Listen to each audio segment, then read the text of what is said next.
জিল্লুহুল আলী কয়েকদিন আগে জেল থেকে বের হয়ে উনি জানিয়েছেন এই দেশে মুসলমান যেন এক হতে না পারে, এর পেছনে সব চাইতে জঘন্যতম ভূমিকা পালন করছে একজন পীর।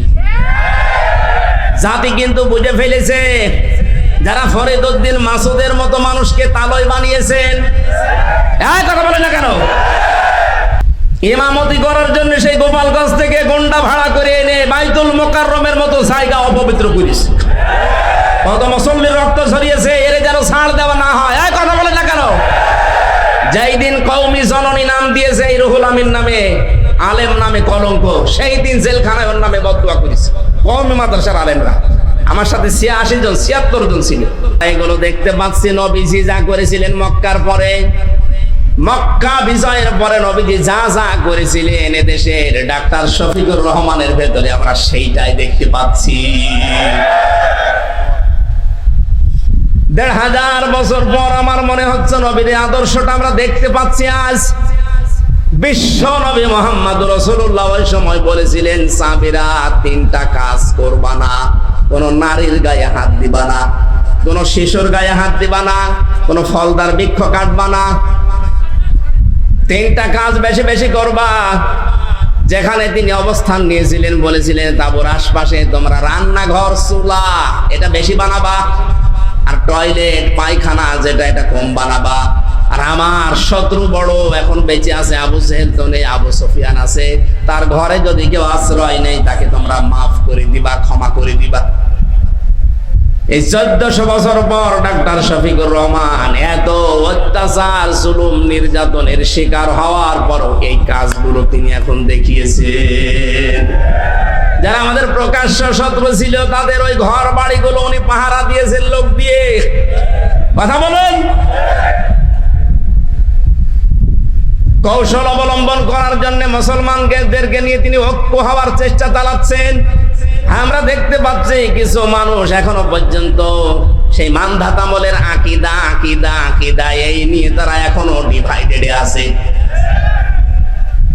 মুফতি জসিমউদ্দিন রহমানী মাদ্দা জিল্লুহুল আলী কয়েকদিন আগে জেল থেকে বের হয়ে উনি জানিয়েছেন এই দেশে মুসলমান যেন এক হতে না পারে, এর পেছনে সব চাইতে জঘন্যতম ভূমিকা পালন করছে একজন পীর। জাতি কিন্তু বুঝে ফেলেছে যারা ফরিদউদ্দিন মাসুদের মতো মানুষকে তালয় বানিয়েছেন। কথা বলে না কেন? আপনি আর তালয় বানানোর লোক পাননি দেশে। এর মানে একটা কলঙ্কিত মানুষ মুফতি আমিনী সাহেবের জামাই মাওলানা শাখাওয়াত রাজি আমার সাথে 3 বছর জেলে ছিল বেচারা। উনি মাঝে মাঝেই বলতো, টক শোতেও বলেছে, এই বাংলাদেশে তাসলিমা নাসরিনের মতোই এই ফরিদউদ্দিন মাসুদ, কোনো পার্থক্য নেই। ও আর এই একই যে লোকটা কোরআনের পাখি সাইদি সাহেবের ফাঁসি চাইতে পারে, একটা মাজলুম মানুষ সে জেলখানায় আছে, তারা আমৃত্যু দিয়েছিল, আর এই লোকটা শাহবাগে গিয়ে বলছে আমরা তার ফাঁসি চাই। এটা একটা টাটকা নির্ভেজাল কুলাঙ্গার। আরে আলেম নাম নিয়েছে, ওর নাম নাকি বুজুর্গ আল্লামা, কত কিছু দিয়েছে। ওর নামে বুজুর্গ দিলে আল্লাহর আরশ কাঁপবে, ওর নাম বেজিরবু। কথা বলে না কেন? যে কয়টা 5-8টা গোলাম ছিল যারা মাজলুমের বিপক্ষে অবস্থান নিয়েছিল, পক্ষে না গিয়ে জালেমদের পা শুধু চেটেছে। যারা কওমি জননী নাম দিতে পারে জালেমকে, একটাকেও যেন বিচার ছাড়া আর বাঁচতে না দেওয়া হয়। প্রত্যেকের বিচার আমরা দেখতে চাই। কথা বলেন। ওই যে মাইজ ভান্ডারী নজিবুল বশর ও শয়তান সেদিন ভিডিও পাঠিয়েছে যে আমি যা করেছি জামাতের বিরুদ্ধে, শিবিরের বিরুদ্ধে, বিএনপির বিরুদ্ধে, এরা আমারে ছাড়বে না, জীবনও আপনাকে ছাড়া হবে না। আপনি সবচাইতে বড় মারাত্মক ভুল করেছেন কোরআনের পাখির বিরুদ্ধে মামলা দিয়ে, তাও মিথ্যা মামলা। যারা সাক্ষী দিতে যায় তাদের সাক্ষী পর্যন্ত গায়েব হয়ে যায়। ও নিজে যখন স্বীকার করছে যে আমি এটা করেছি আমারে ছাড়বে না, না আমরা ছাড়তেও চাই না, দৃষ্টান্তমূলক শাস্তি চাই এই মাইজ ভান্ডারীর। কথা বলেন। আলেম নামে কলঙ্ক, এগুলো নাম নিয়েছে কি সুন্দর সুন্দর, দেখেন কুসেয়া, কি কুসেয়া, কি কুকুর, শ্রীগাল, বিড়াল। যাদের নামে ডিনেগনেশন ডিগ্রি 14টা করে ব্যবহার করে, এগুলো জাহান্নামী মানুষের আলামত।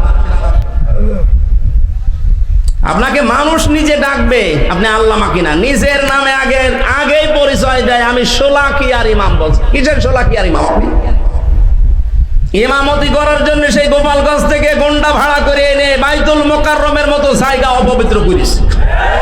কত মুসল্লির রক্ত ঝরিয়েছে, এর যেন ছাড় দেওয়া না হয়। এই কথা বলে না কেন? যেই দিন কওমি জননী নাম দিয়েছে এই রুহুল আমিন নামে, আলেম নামে কলঙ্ক, সেই দিন জেলখানায় ওর নামে বদদুয়া করেছে কওমি মাদ্রাসার আলেমরা। আমার সাথে 86 জন 76 জন ছিল। মাওলানা মামুনুল হক থেকে শুরু করে যে আলেমগুলো ছিল, বলছে কি করলো কি, আমাদের তো ডুবিয়ে মারলো। এখনো পর্যন্ত আপনি একটা পীরের নাম নিয়ে তার সাফাই গেয়ে যাচ্ছে। মুফতি জসিমউদ্দিন রহমানী 11 বছর জেল কেটেছে। আপনি কয় বছর জেলে ছিলেন? তার যে স্যাক্রিফাইস, সেটা এমনি এমনি বলে না, সে আপনাদের সাথে ছিল, মিশেছে, দেখেছে, বাস্তবতা সে জানে। আমিও জেলের ভেতরে কমপক্ষে 50 দিন তার সাথে আমার দেখা। মাঝে মাঝে আমারে বলতো, হামজা, এদেশে যদি একত্রিত মুসলমান না হয়, তার পেছনে সবচাইতে গুরুত্বপূর্ণ ভূমিকা কঠিন জঘন্যতম ভাবে পালন করে ওই পীর। এখনো পর্যন্ত করে যাচ্ছেন, আপনি থামবেন। একটা ঐক্য হওয়ার চেষ্টায় আছে। সব আলেম ওলামা যদি এক হয়ে, যে 58 ভাগ এমনি এমনি হয়নি, সব দাড়িওয়ালা টুপিওয়ালা মানুষগুলো এক হয়ে যাচ্ছে। আর এখানে আপনি এখন সেই মানধাতা আমলের আকিদা করছেন। কার আকিদা খারাপ আপনি দেখেন তো? জামাত ইসলামী বাংলাদেশের আকিদা হচ্ছে লা ইলাহা ইল্লাল্লাহু মুহাম্মাদুর রাসূলুল্লাহ। হ্যাঁ, কালেমা যদি আপনি ভুল প্রমাণ করতে পারেন, তাহলে জামাতের আকিদা খারাপ। কালেমা তো নিজেও জিকির করছেন, আমরাও করছি, এখানে তো কোনো পার্থক্য নেই। কিসের আকিদা করেন? এই উল্টা পাল্টা ধোয়া তুলে মুসলমানদেরকে আজ ডিভাইডেড করবেন না, এটা হারাম কাজ। মুসলমানদের এক করা ফরজ আর ভাগ করা হারাম। এটা তো আমি বানালাম। সূরা আলে ইমরানের 105 নম্বর আয়াত। আপনি বাড়িতে যে মিলিয়ে দেখেন, যারা আজ মুসলমানদেরকে এক হতে দিচ্ছেন না, আপনি হারাম কাজে আছেন। কোন হারাম কাজ করা অবস্থায় তার ইবাদত কবুল হয় না। সুতরাং আপনার নামাজ, আপনার সিয়াম, আপনার হজ, এই দাড়ি, জিকির সব মাঠে মারা যাচ্ছে। আমি আর নিচে নামতে পারলাম না। এরপরও যদি কারো বিবেক না খোলে, আমার মনে হয় ওকে আল্লাহ মোহর মেরে দিয়েছে আবু জাহেলের মতো, ও আর ভালো হবে না। আমার ভাইরা, এখন থেকে আমাদের অনুসরণ হবে রসুলের আংশিক না পূর্ণাঙ্গ? পূর্ণাঙ্গ অনুসরণ যখনই আমরা আরম্ভ করব, আল্লাহ আমাদেরকে ভালোবাসা শুরু করবে। তার মানে বোঝা যাচ্ছে দেশে অনেক আলেম, অনেক পীর এখনো পর্যন্ত আল্লাহর ভালোবাসায় পাওয়া আরম্ভ করেনি। আমরা করেছি, আমরা যারা করছি, চেষ্টা চালাচ্ছি। হ্যাঁ, মাথা থেকে শুরু করে সংসদ পর্যন্ত সব জায়গায় আমার রাসূলের আদর্শ আমরা মেনে নেব। যখনই সিদ্ধান্ত নিয়ে মাঠে নেমে পড়বেন, বুঝবেন আল্লাহ আপনাকে ভালোবাসা আরম্ভ করছে। আল্লাহর ভালোবাসা আরম্ভ হয় তখন যখন কয়েকটা কাজ আপনি দেখতে পাবেন। এই তাকান, আপনাকে যে আল্লাহ ভালোবাসে তার প্রমাণ হিসাবে কয়েকটা কাজ আপনি দেখতে পাবেন সামনে।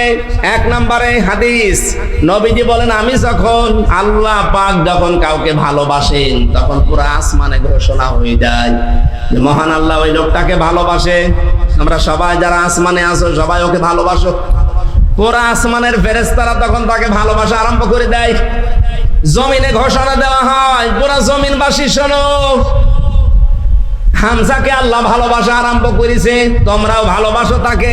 তখন পুরা সৃষ্টি জগতের ভেতর আল্লাহ একটা মহব্বত পয়দা করে দেয়। আমরা এইটা আজ দেখতে পাচ্ছি। আপনি তাকান, এতদিন যাদের স্বাধীনতা বিরোধী, রাজাকার, জঙ্গি, উল্টা পাল্টা নাম দিয়ে বহু কালার করার চেষ্টা চালিয়েছে, আগস্টের 5 তারিখের পর থেকে আজকের এই 23 তারিখ পর্যন্ত আমরা দেখতে পেলাম তারা জঙ্গি না, তারা জনগণের সঙ্গী। এই ভালোবাসাটা এখন আল্লাহ পয়দা করে দিয়েছে নিচে। পুরা আসমানে আল্লাহ ঘোষণা দিয়েছে যে তাদেরকে ভালোবাসো তোমরা। জমিনের লক্ষ লক্ষ সৃষ্টি, সবার ভেতরে তাদের মহব্বত, ভালোবাসা এটা ঢুকিয়েছে কি? এত প্রমাণ দেওয়ার পরও যদি আপনার এখনো পর্যন্ত মনে হয় না, এদিকে আসেন, এদিকে আসেন। এই জন্য আমাদের উচিত হবে এখন এই মুহূর্তে দলাদলি বন্ধ করে দেওয়া। ছোটখাটো বিষয় সব আমরা বাদ। এরপরেও যদি আপনি এক জায়গায় হতে না পারেন, আবার কবে হবে? আবার যদি কোন নতুন জালেমে চেয়ারে বসে, কিয়ামতের আগে লাভাতে পারবেন না। আমাদের উচিত এখন সুযোগ, ছোটখাটো বিষয় সব বাদ।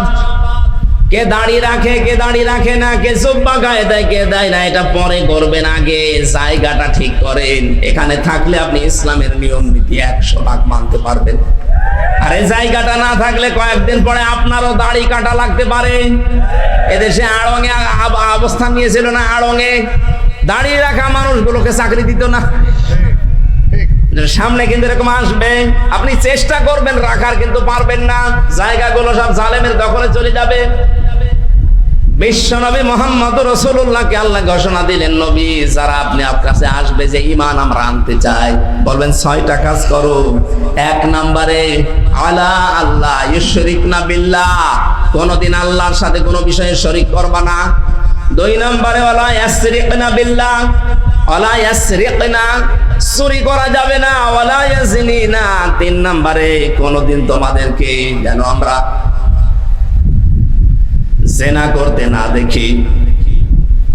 জেনার যে ছড়াছড়ি চলছিল, জেনার যে কারবার গুলো আমরা দেখতে পেয়েছি, বিশেষ করে আকাশ সংস্কৃতির নামে দেশে বন্যার পানির মতো পিন আপ করা পত্রিকা দিয়ে বিভিন্ন স্যাটেলাইটের মাধ্যমে যা আরম্ভ হয়েছিল, আগামী 10 বছরের ভেতরে চরিত্রবান যুবক যুবতী মানুষ খুঁজে পাওয়া দুষ্কার হয়ে যাবে। এগুলো যারা দায়িত্বে আছেন বন্ধ করার চেষ্টা চালাচ্ছে। আমরা চাই যেগুলো দ্রুত যেন বন্ধ হয়।